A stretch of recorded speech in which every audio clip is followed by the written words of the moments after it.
世祖那边出事了，不行，我得去找他。只要我存在，司马氏的命运便无法改变。若有一天，世间再无凤山灵火，司马氏一族或许能得到解脱。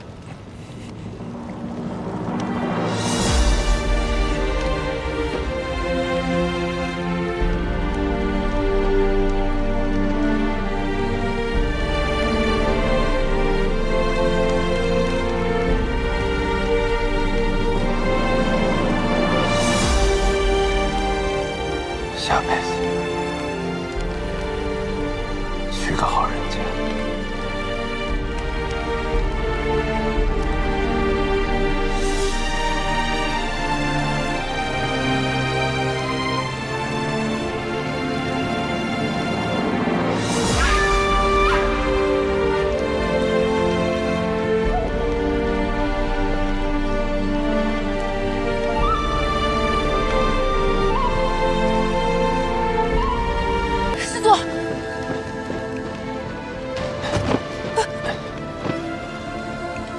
怎么把自己搞得这么狼狈啊？我快要死了。你开什么玩笑？从我出生，就有很多人想杀我，他们想要我的命，但我不想给他们。谁有我的命，我就要谁的命。 可是，师祖，如果你现在想要我的命，我可以给你。你想要吗？不想要。可这是你的任务。我知道你虽然不想杀我，但如果我死在你的手里，对你来说也是有好处的。你别熬人生了，好不好？你不会死的。 你真不想要我的命？不想要。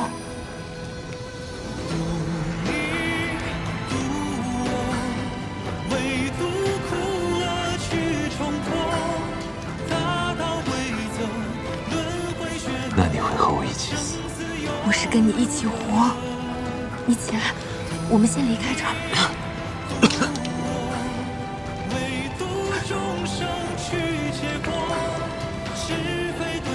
师祖，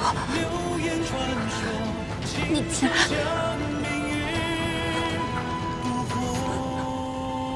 只有彻底毁了这里，才能让凤山血脉再不遭他人利用。我一死，我的身体就会被这火烧光。不，我一点血肉都不给他们留。这凤山一族也就彻彻底底灭亡了。这灵火一熄灭，庚辰仙府的命脉也就断了。你别再说这些有的没的。你先起来，我们离开这里。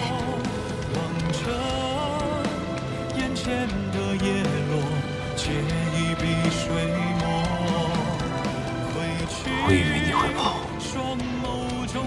我叫你跑，你为什么不跑？你这样一点都不威风，一点都不帅。你振作一点。反正都要被烧成灰了，是什么样子重要吗？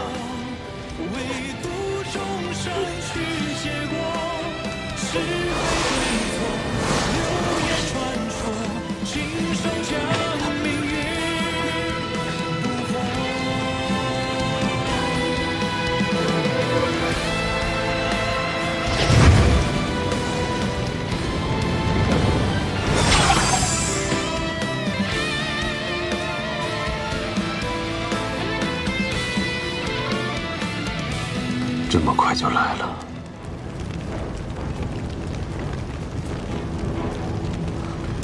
司主，处为何如此多的司马氏族人？也不完全算是司马氏族人。司马氏早已葬身火海，他们应是同属凤山一族的血脉。现在已经没有时间管这些了，当务之急就是趁着他被阵法所伤，将其擒获。都记住了，要留他活口。是仙侣。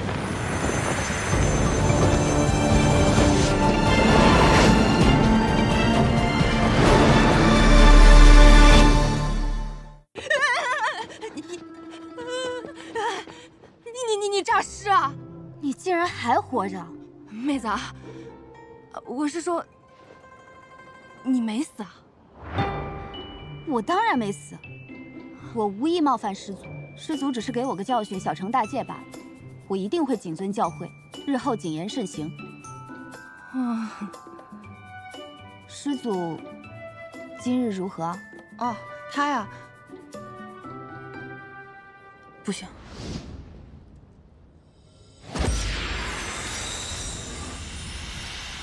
老板的八卦怎么能随便说？报告师姑，师祖一切都挺好的。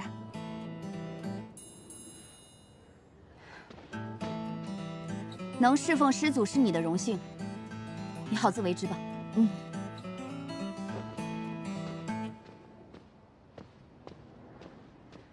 那看来这师祖说杀人是故意吓我呢。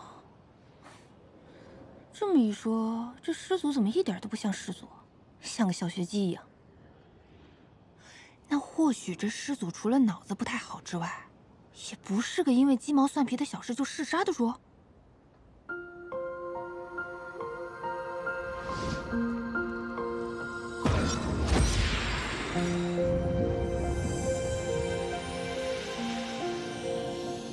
他既能替我缓解灵火给我带来的灼烧之痛，若他真的对我毫无贪念，的确能成为一枚好棋子。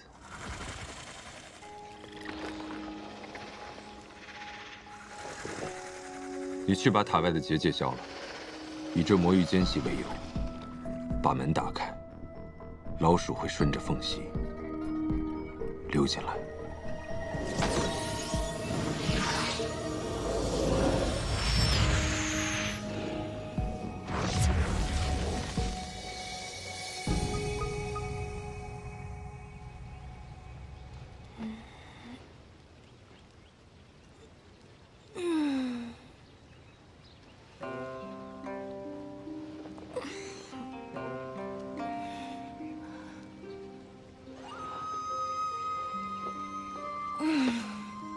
至少不用上班打卡，睡得好舒服。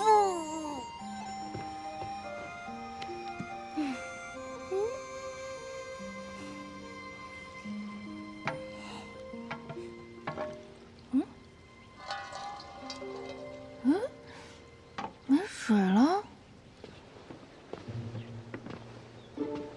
这名弟子似乎很得师祖喜爱，能够自由出入中心塔。是啊，不知道他有何特殊之处？难不成只有修为低才能接近师祖？谁知道？你怎么还没死？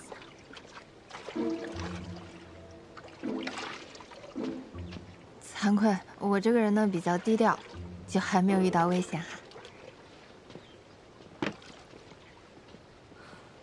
先前让你在大殿上逃过一劫，算是你命大。你最好别对师祖有什么下作心思，否则，你迟早都得死。怎么？哦，你是怕他先你一步，获得师祖的青睐吧？就凭他一个不知从哪儿冒出来的低等灵根，他也配？低等灵根又如何？难道修为高、出身好，就天生高人一等吗？那是自然，怎么也入了？你出身卑贱，所以跟他惺惺相惜了。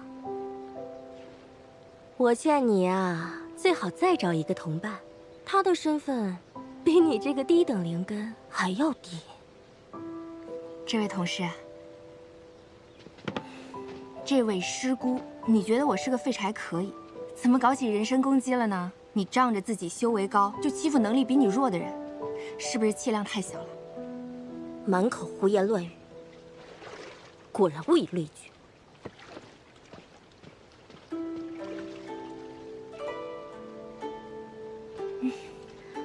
之前他们那么辱骂你，你都没有反击过，今日怎么愿意帮我出头呀？他们看不上我这个落后分子，我可以理解，但不能借题发挥，拿人的出身说事儿，太过分了。虽然我不能完全听明白你在说什么，不过我听得出来，你没有瞧不起我。你长得这么漂亮，能力又好，我欣赏你还来不及呢。我的感谢礼物，很甜的，你试试。谢谢。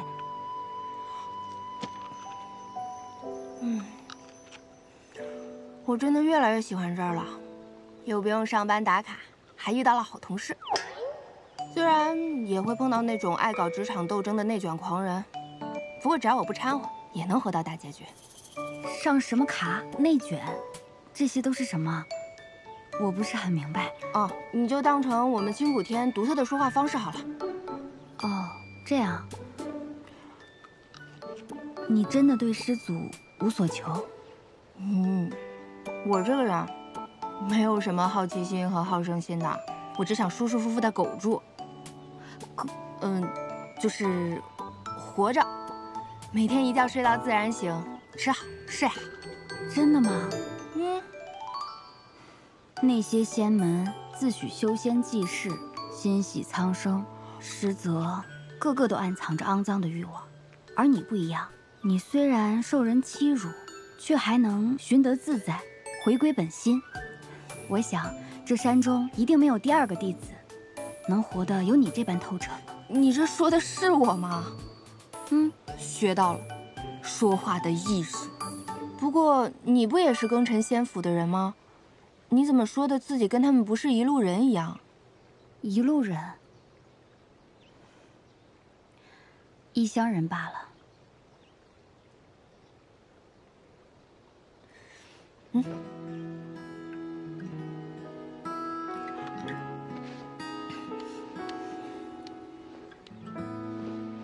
以后我们就是姐妹了。好。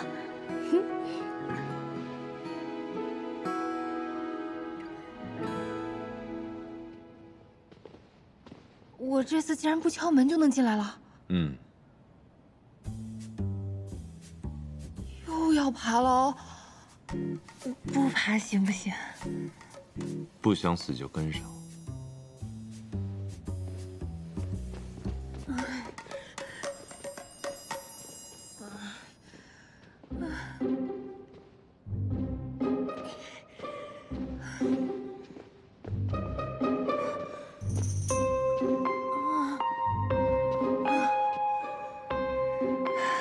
这上班路途太艰辛了，没有保障又不给工资，比资本家还黑。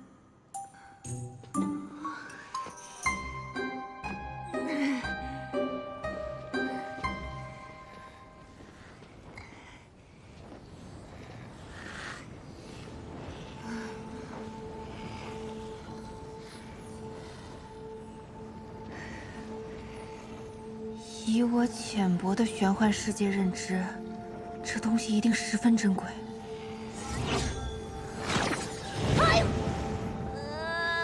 老板，你听到小孩的哭声了吗？你每日过来，给这东西浇水，它一旺盛，我便烦躁，想杀人。你认真的吗？这个花上面顶着火焰，不会浇灭吗？要能浇灭它，也是大功一件。跟我走。哦。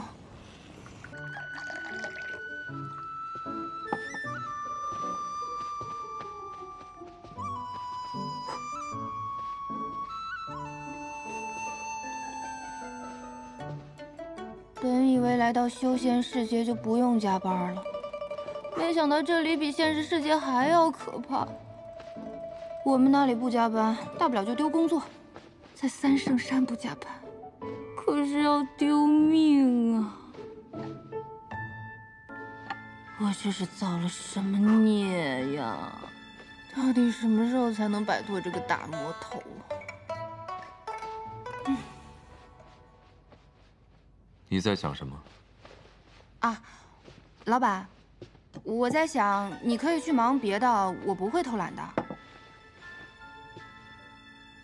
你总说老板，究竟何为老板？老板就是我不停给他干活，他不停给我发奖赏的人。那和养牛马有何区别？哎，你这观点不错啊，我们那儿也有类似的说法。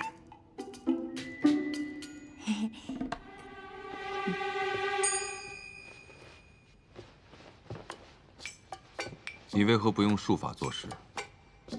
你本就修为不高，才堪堪炼气，而炼气之上还有筑基结丹、元婴化神、炼虚合体、大成渡劫，这辈分也是最低的。兴许是那选人的仙官一时出了差错，才会把这样的选拔机会给你。我修为好像很低，不太会用。之前脑子受伤了，很多事情不记得了。你喝了我的血，如今至少已经达到筑基的境界。我这就已经筑基了。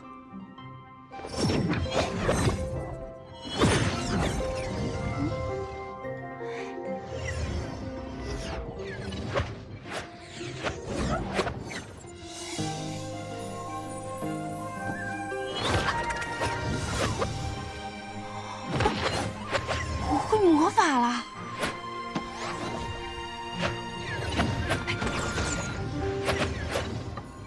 终于放弃掩饰自己的魔域身份了，多少坦诚了几分。快来！哦，怎么换个世界还是不能躺平啊？别人穿越是天命之女，我穿越是社畜之魂，没钱没假期，还要看老板脸色。以前天天敲键盘，现在天天玩抹布。人生不能白烂，快乐只少一半，本来就烦。还要和熊孩子斗智斗勇。哎呦！坏蛋，疼死我！我要烧死你！你还会说话？这里还有别的东西吗？暂停啊！修仙世界，火焰会说话也很正常。火苗小朋友，我也是听老板的安排。那个，你多担待哈。好朋友，你知道我是谁吗？我管你是谁啊！老板的话我得听哈。不好意思啊，师门专业种地的，你且忍忍，我很快。斗不过师祖而已，可你这小屁孩都还是绰绰有余的。感觉身体要被掏空了，怎么修仙世界的幼崽也这么精力旺盛？天天爬着鬼楼梯，累死我了。干的活比牛多，没工资没合同，纯压榨。好在老板经常不出现，同时大黑蛇也很好相处。工作对象虽然喜欢吐火，但很好接近。我要烧死你！艾娃太不容易了。我求求你了，不要再教我了，我好难受。我星子都吐不出来了。应该差不多了吧？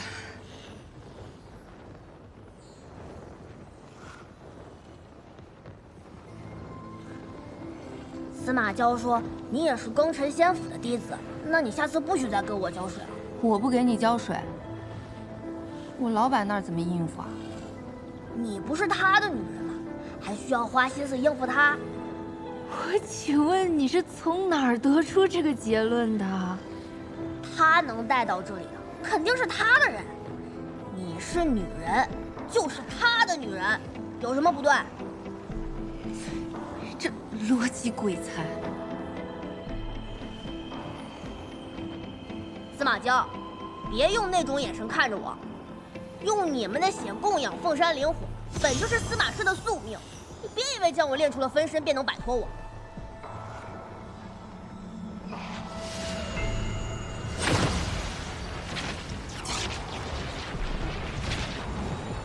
我们同生同死，这种命运，你永生永世都别想摆脱。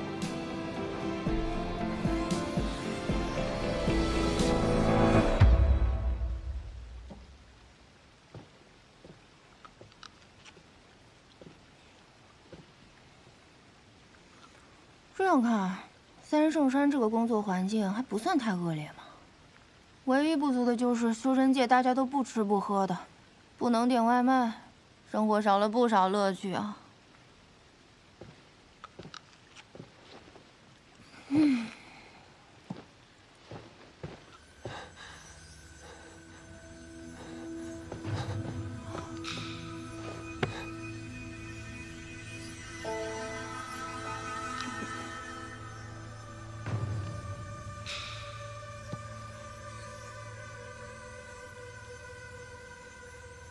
又来。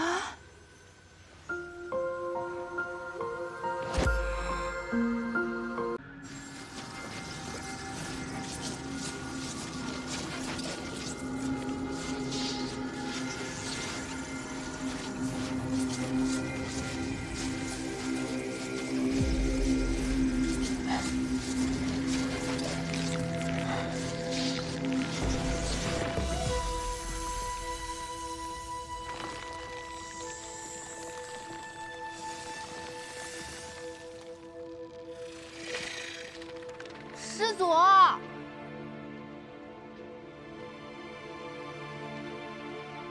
师祖，师祖。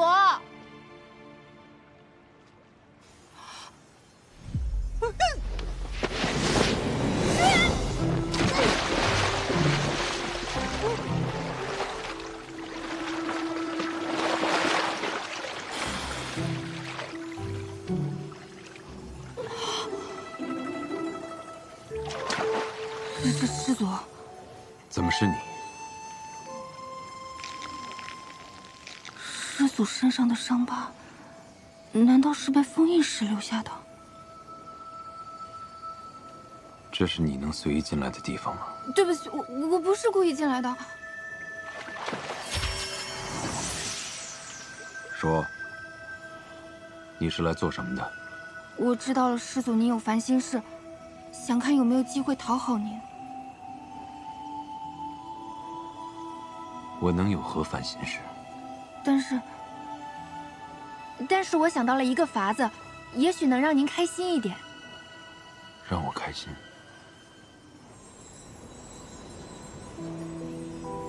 成功啦！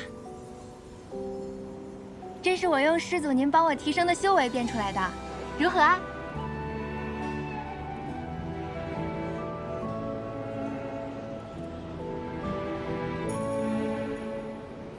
穴未停，言未尽，三生的冷清。我为你提升修为，你就拿来做这些。这能让你开心啊，不好吗？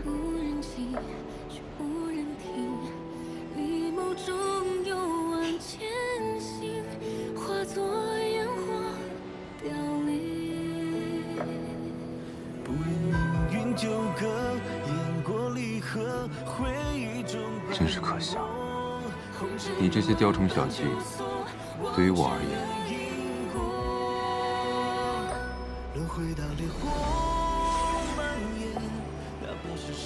好美啊！怎么样？有没有让您凉快点？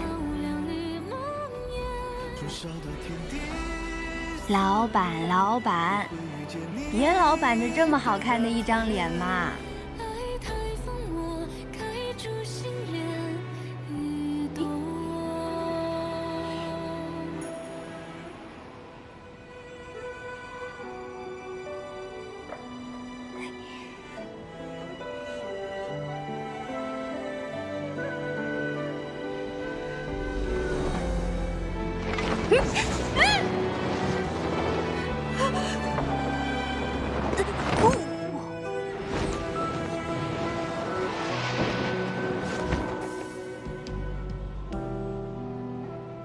除了下雪，你的修为还能为你做很多事。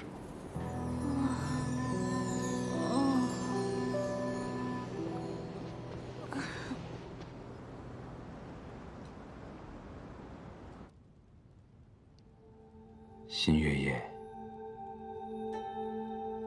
就要来了。我在这里被关押了500年，修为被压制，日日遭受折磨。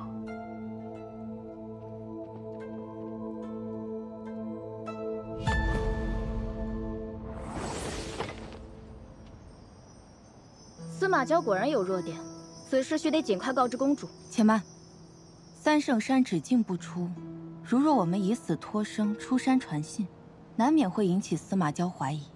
何况那廖廷彦日日待在中心塔内，我们必须要让廖廷彦离开司马娇，以免破坏新月夜计划。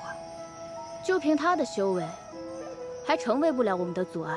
现在是不会，如若他跟随司马娇修炼，我们都不是他的对手。那你的意思是，一箭双雕，金蝉脱壳。惦记司马娇的大有人在，星之宫不就有一个吗？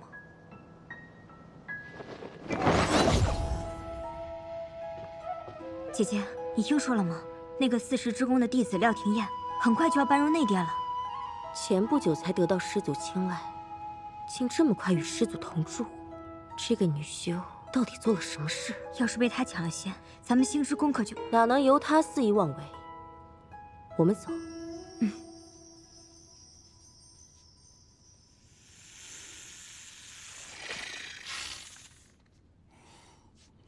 蛇兄，看我用我神乎其神的画技，还原出了你的威风凛凛。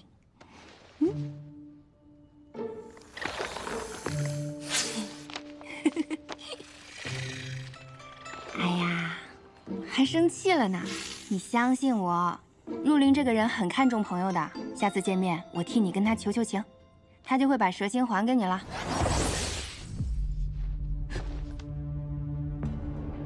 你们想干嘛？你不潜心侍奉师祖，还有闲情逸致在这纳凉作画，这是对师祖不敬。不必与他多说，做正事要紧。我没得罪你们吧？有话好好说，你别动手行不行啊？少废话，姐姐，快！今日我就来替师祖教训一下你。我就想做条咸鱼，这么难吗？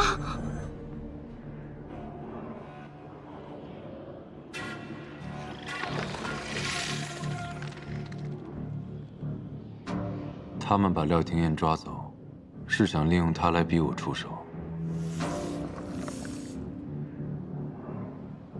他只是一个魔域奸细，若是能活着助我完成大计，伤便伤了，与我何干？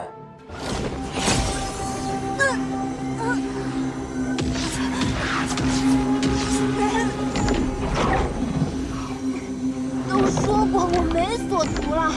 再说，我怎么敢打师祖的主意？山中有那么多人，他凭什么选中了你？一定是你用了什么术法。今天，我就要为师祖清理门户。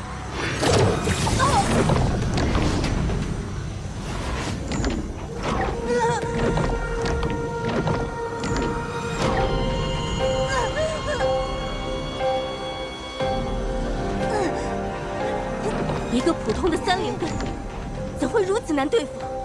姐姐，我们这样强行运功是会损耗元气的。事已至此，顾不了那么多了。你们欺人太甚！这怎么使啊？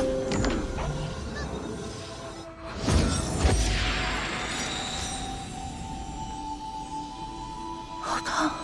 成功了，这是我用师祖您帮我提升的修为变出来的。我为你提升修为，你就拿来做这些。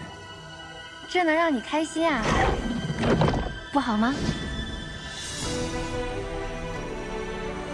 妹妹，趁现在让我们杀了他，永绝后患。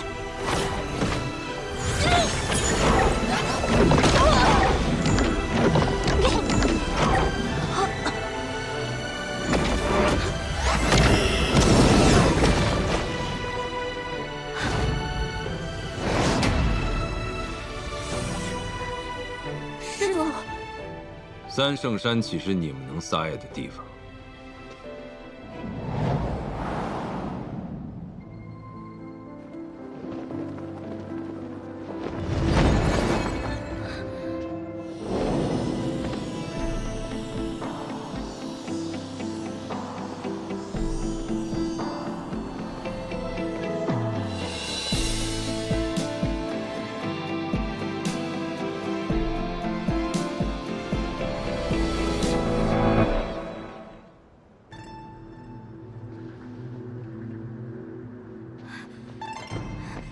饶命！师祖饶命！师祖饶命！师祖饶命！好不容易日子有些趣味了，都被你们毁了。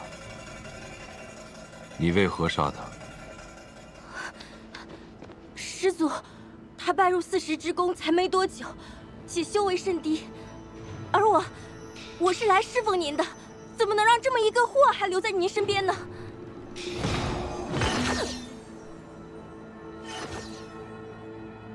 说，你是来做什么的？我是来成为师祖的侍妾的，我要得到一个司马家返祖血脉的孩子。一旦凤山一族的血脉有了继承人，我们将困杀师祖，夺取灵火，为庚辰仙府解决一个大患，而我们星之宫就能成为庚辰仙府的主人，而我就能成为下一代公主。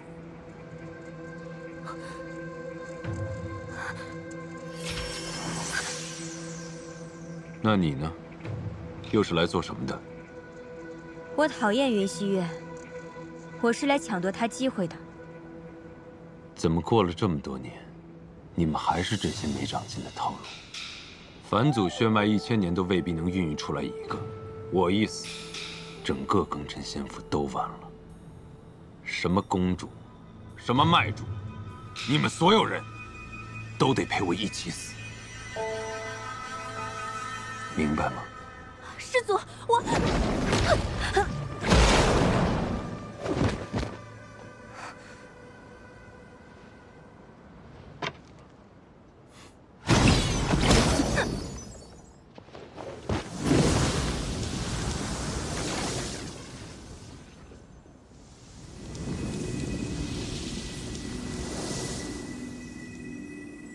如此，只差最后一步了。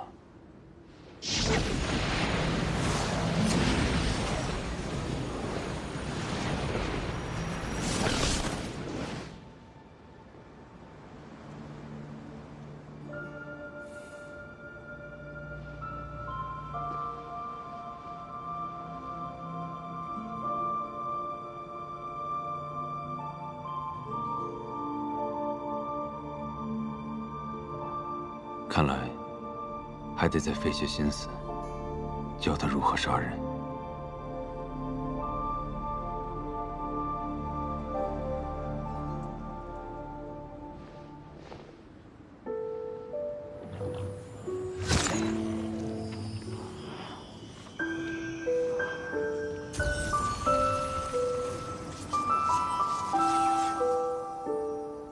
停业！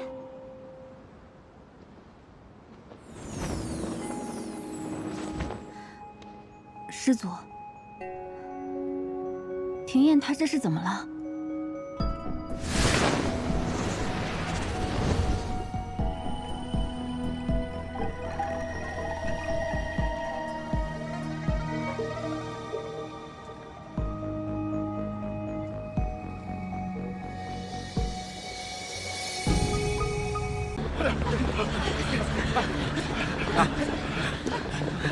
师祖出关了！什么？快快快！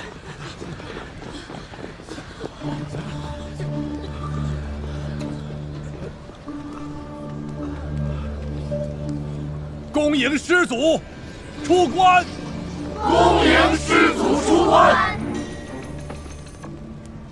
廖廷彦，你侍奉不周，险些颠覆仙府命脉。师祖，弟子今日就替您清理门户。师祖，恕罪呀！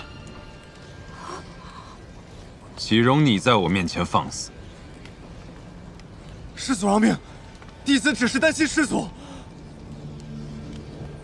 怕什么？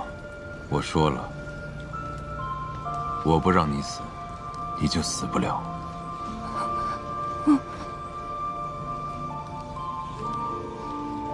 这位弟子是四时之宫的吗？竟得师祖如此青睐。我也从未见过这位弟子。师祖之前可是对我们宋剑山的弟子大开杀戒，怎么偏偏留下个修为低劣的3灵根弟子，有何用处？当初送弟子入山之时，抱着何种心思，自己心里最清楚。你，师祖，今日三神山被毁成这样，不如您先去白鹿崖暂住，等弟子们把这里修葺完毕，再请师祖回山。还想将我押回来再封500年？师祖，您误会了，我是……行了。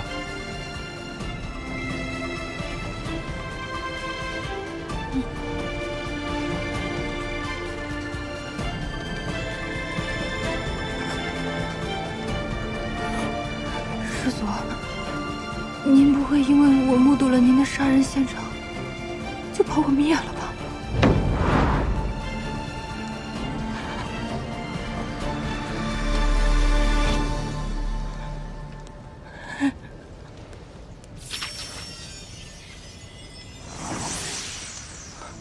你在想什么？师祖，您要杀就杀吧，别玩我心态了。如果杀累了，要不就回去洗洗睡了吧。那便依你。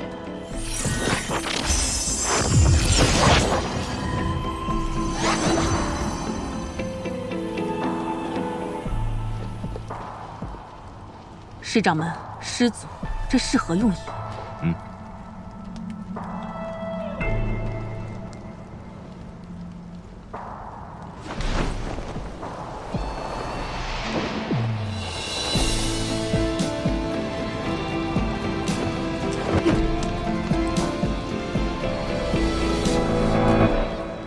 老板，师祖，我还想活，您千万别杀我。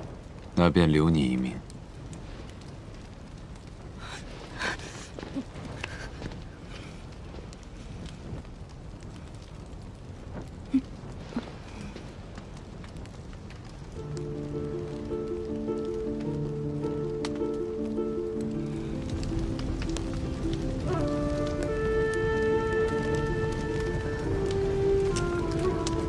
这也太突然了。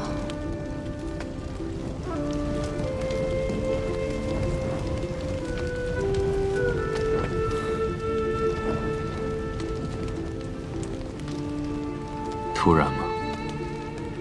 我为这一刻已经准备了500年。以8大宫直系血脉，也有解开封印结界。这方法我一直都知道，但难题在于如何凑齐8宫血脉为我解封。我出不去，只能让他们进来。我将灵火炼出分身，增进修为，为的就是点燃8大宫心中的恐惧。师祖息怒啊！师祖息怒！他们恐我冲破封印结界，自会派人进山。弟子婉玲，仰慕师祖风采，愿侍奉师祖。一旦送进山的弟子丧命，他们便会因畏惧之心蠢蠢欲动。师祖怕是还记着昔日的恩怨。让我们先下手为强。你去把塔外的结界消了，老鼠会顺着缝隙溜进来。而这第一个新月夜，就是我最虚弱的时候。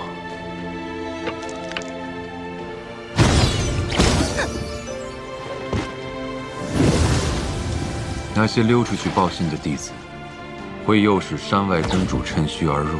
公主，新月夜是她500年难得一遇的虚弱之时，但只靠传言，还远远不够。端看新月之夜的当天，灵脉是否会变弱即可。师祖体内的封印法钉令他无法自戕，这点是做不得假的。你今日无需再干杂活，只需学会一种杀人的术法。还记得我是怎么教你的吗？往哪里刺最好？动手！你们干嘛非要吃我？我与灵火融为一体，一旦我的心脉受损，与灵火相连的灵脉便会受到影响。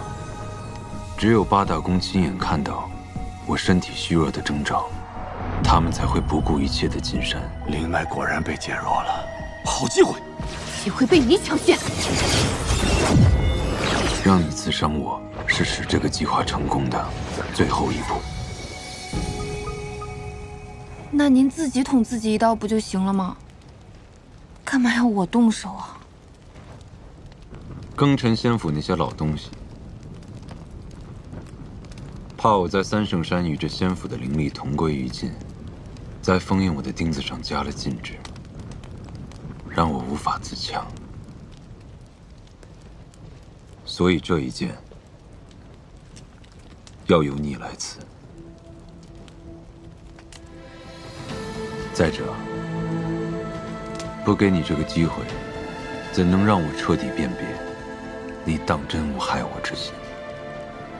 拿自己的命当赌注啊！您可真是一个狠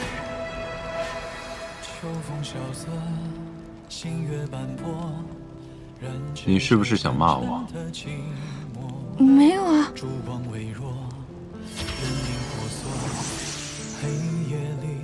你是不是想骂我？是。骂来听听。杀人狂，大混蛋，你满意了吗？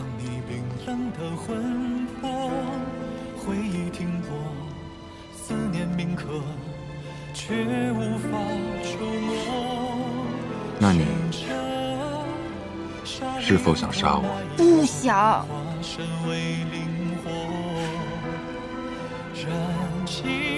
这所有的因果。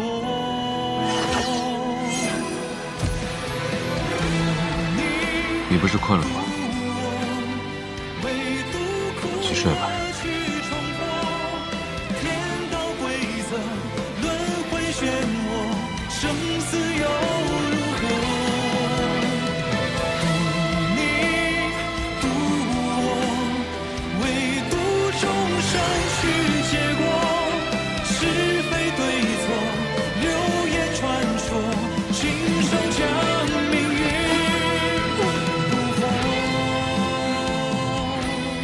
又狗过了一天。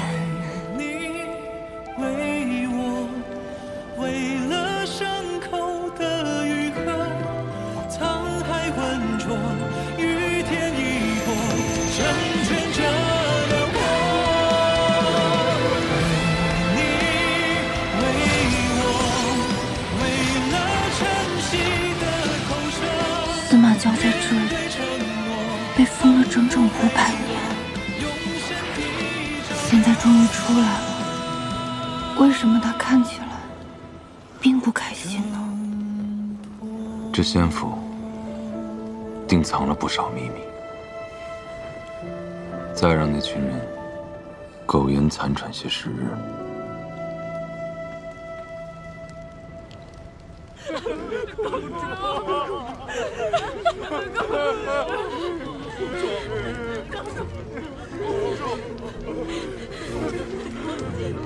公主，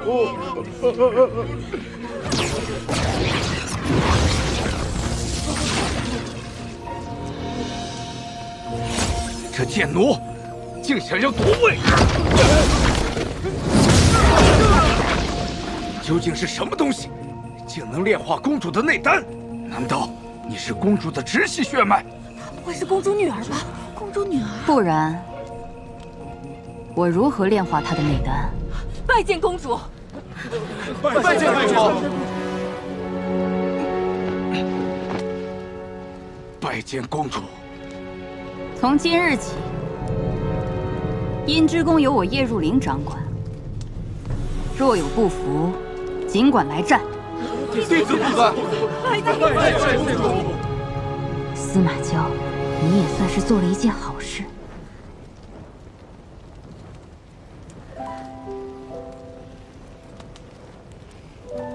他真是个奇怪的人，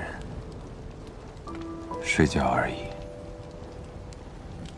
也值得这人如此痴迷。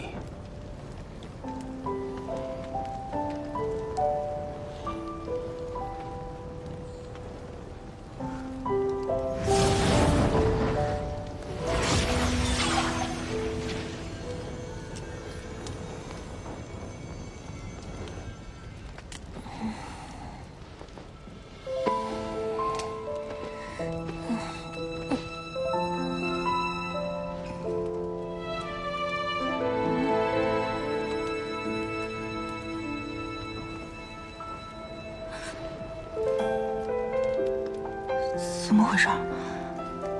我就补个觉而已，怎么就被睡了？不知道师祖还要疯到什么时候。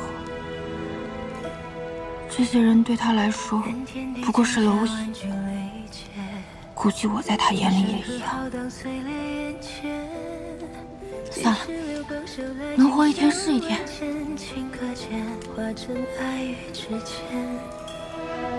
当羡慕一念善恶明辨，多少灵魂遁入一谎言。风一脉，灵火相牵，不见天明，偏与你缠绵。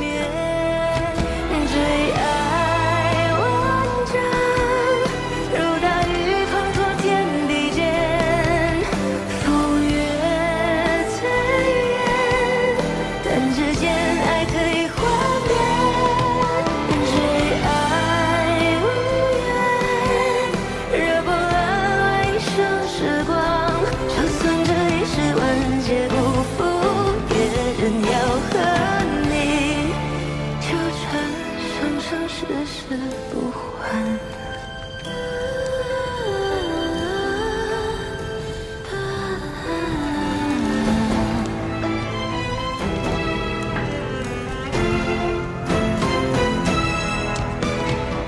当羡慕一念善恶明辨，多少灵魂遁入一谎言。风一脉，灵火相牵，不见天明，偏与你缠绵。最爱万丈，如大雨滂沱天地间。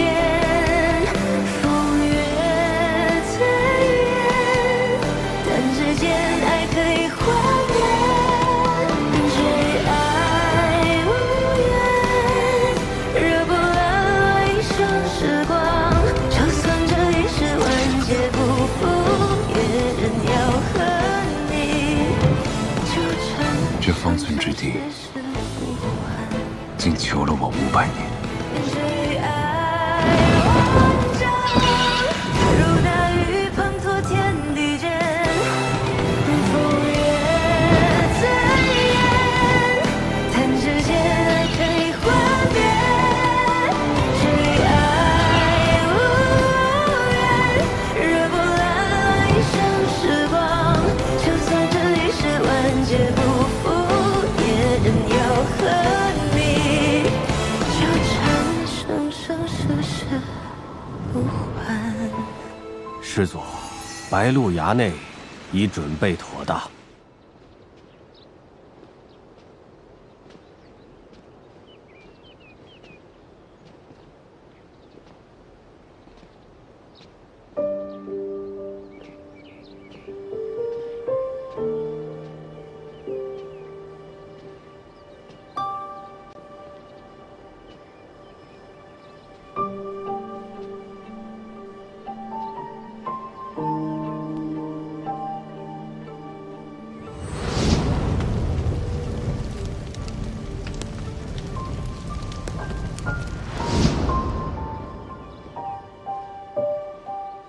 师祖，当年那场大火之后，弟子就将这白鹿崖重新修葺了一番。虽然往日的风采已不在，但是一切的事物依然如旧。师祖尽管和这位弟子安心住下。过来。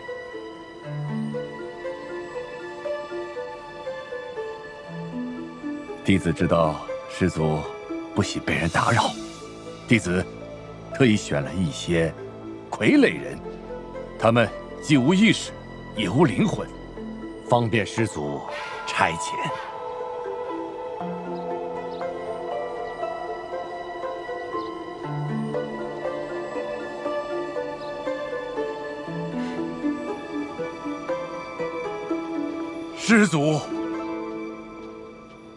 师祖闭关之时，师某没有办法侍奉左右。今日师祖已经出山，师家就应该尽司马家祖辈赋予的义务。不然石家再更成仙府，也不知道该如何自处了。请师祖成全。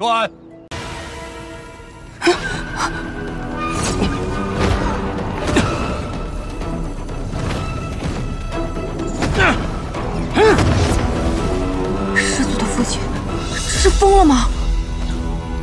他是想毁了白鹿崖吗？干什么？你疯了！干什么呢？这是！就是啊！哎呀，不是！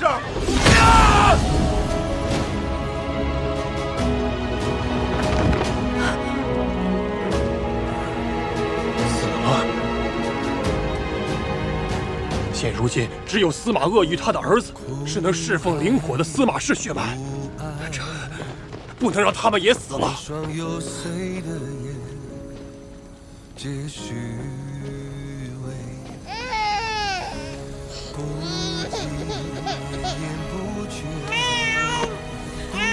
要！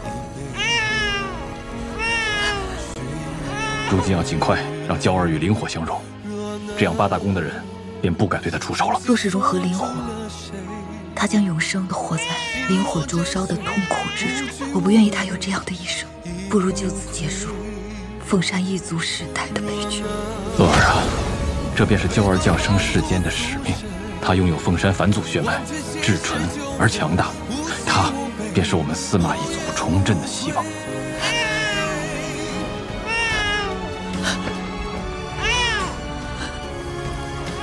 你可知炼化凤山灵火的代价？一旦失败，你母子二人都会死，司马氏就彻底灭族了。我没有选择了。今日我奉上血肉和灵骨，你可愿意为我涅槃，与我的娇儿融合？我最不想要的，便是你的性命。罢了，这世间我也看腻了。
从此，你便是世间仅剩的司马氏血脉了。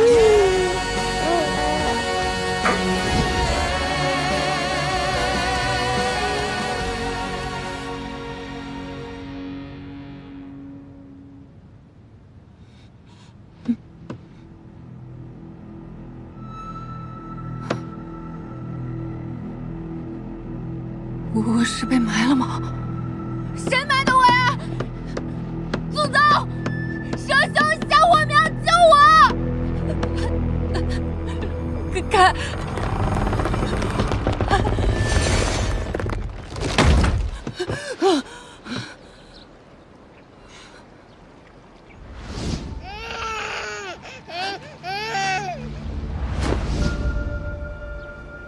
吓成这样，您干嘛把我放棺材里啊？谁让你自己选了一株毒花？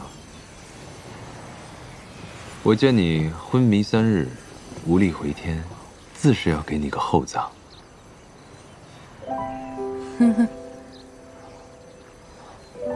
好了，这棺材只是为了吓吓你，毒我已经给你解了。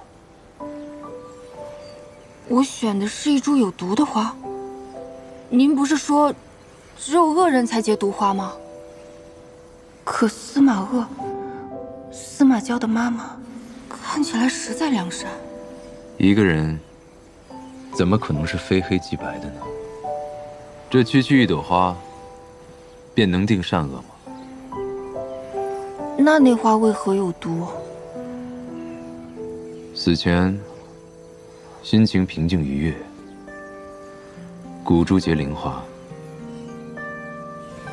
死前痛苦怨恨，结毒花。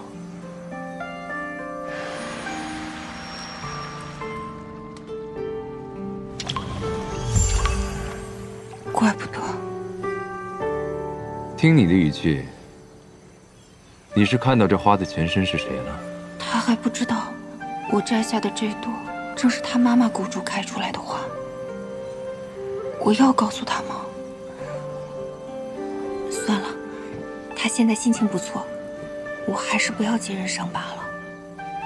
没想到，师祖的家族竟遭遇过八大宫的联手封困。面对族人全都葬身火海的仇恨，难怪他要反击那些人。不过这花不是无药可解吗？那我怎么又活过来了？不是还有解毒的花吗？哦，原来不是毛与盾，是消消乐呀。那您是怎么辨别这药与毒的？我是司马氏族人，这毒对我天然无效。况且灵火能帮我分辨药与毒。难道您还专门调用了灵火，搞这么大阵仗救我啊？救你还需要灵火？我只需要区别一个甜与苦罢了。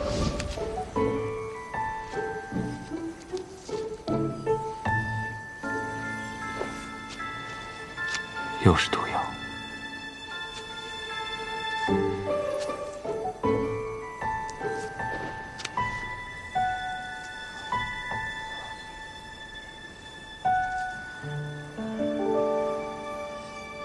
那老板，您还为我做那神农氏，辛辛苦苦便要尝百草。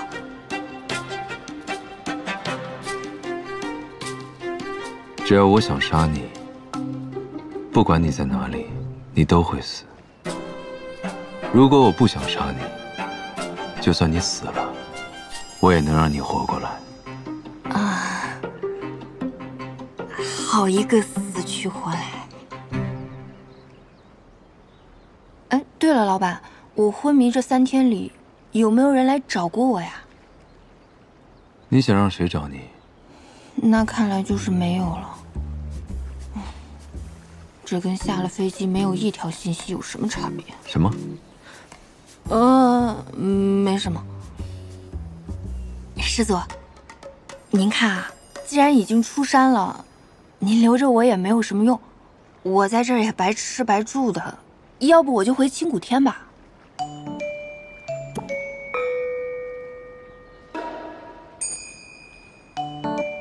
青谷天比得上我这里啊？说比得上，这祖宗又要生气了。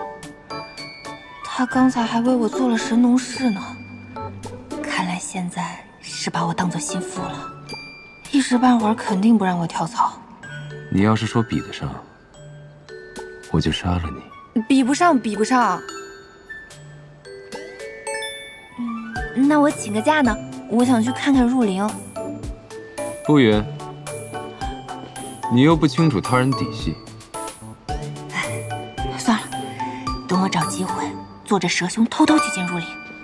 师祖，仙府确实还在延续死斗旧习，今日比试即将开始，8大宫的新宿弟子已经赶至武斗场，师掌门还有8大宫的公主，应该也会赶过来。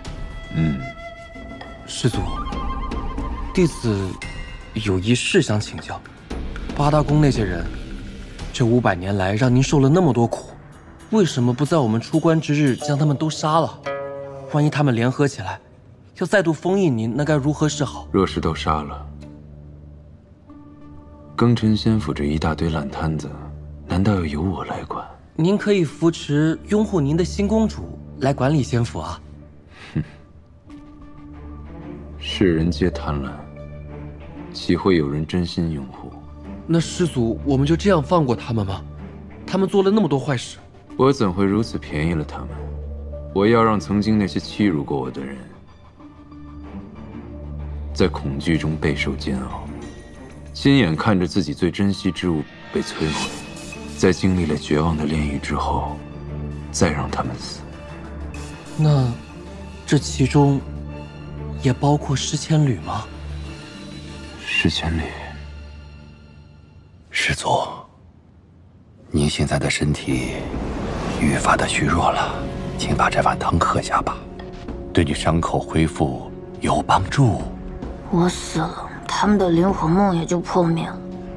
唉，您再生气也不要跟自己的身体置气啊！来，把汤喝了，乖。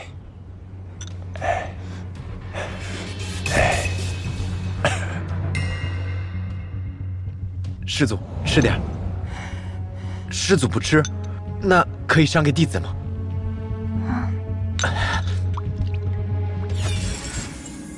这汤药是什么东西？是司马氏族人的血。为什么要骗我吃这些？石千里知道这是什么吗？知道，师掌门为的是让你伤口快些恢复，供养凤山岭。你们没有一个好东西。八大宫只是提线木偶，尸千缕才是最有意思的那个人。我看那尸千缕的修为还不如其他几位公主呢。既然其他公主境界已不受真言之事所控，那我们就从尸千缕身上下手好了。无能只是尸千缕的伪装而已，他定有防备之计，切勿打草惊蛇。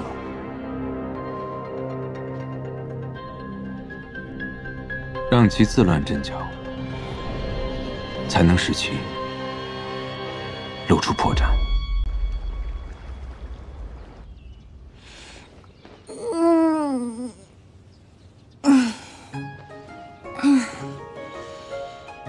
这么舒服的员工宿舍，上哪儿找啊？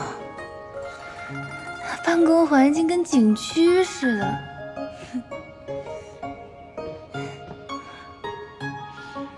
有这等美貌，要是梳个美美的发髻，换个漂亮的衣服就好了。这么贴心的吗？这些都是给我的吗？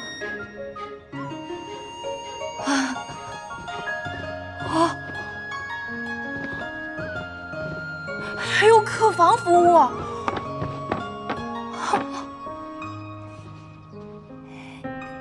这傀儡人不就是机器人吗？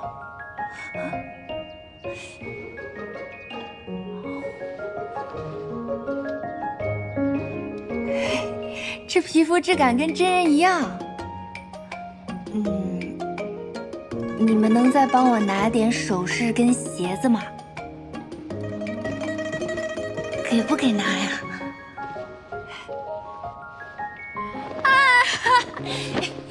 终于明白什么叫快活似神仙啦！